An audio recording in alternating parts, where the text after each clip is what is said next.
आपने कभी सोचा है कि अगर रावण फिर से इस धरती पर जन्म ले तो वो किस शक्ल में होगा? और अगर वो बच्चों को ही अपना निशाना बनाए तो क्या होगा?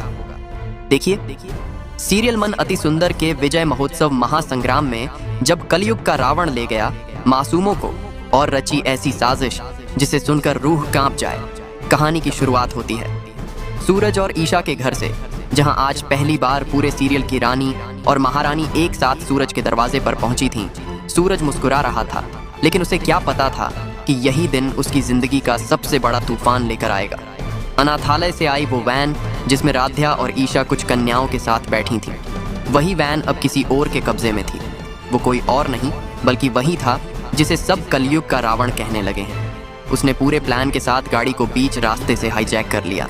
राध्या और ईशा को जैसे ही शक हुआ, उन्होंने भागने की कोशिश की, लेकिन रावण ने उन दोनों को गाड़ी से बाहर खींचकर फेंक दिया और बोला, हमें तुम दोनों से कोई लेना देना नहीं है, हमें सिर्फ बच्चों से मतलब है।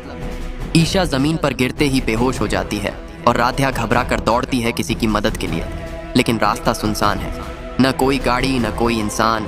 उसकी आंखों में आंसू है और वो हाथ जोड़कर आसमान की ओर देखती है। हे माता रानी, अगर कहीं हो तो अब कोई चमत्कार कर दो।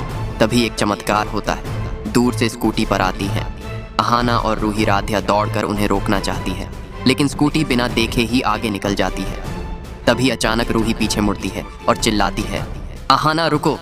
वो राध्या थी, ब्रेक लगे हैं स्कूटी पर। और अब देखना ये है कि क्या अहाना और रूही मिलकर बच्चों को बचा पाएंगे? क्या सूरज वक्त रहते सबको साथ ला पाएगा? और क्या कलयुग के रावण का अंत उसी तरह होगा जैसे त्रेता युग में हुआ था? देखते रहिए मन अति सुंदर का विजय महोत्सव महासंग्राम, क्योंकि असली लड़ाई अब शुरू हुई है।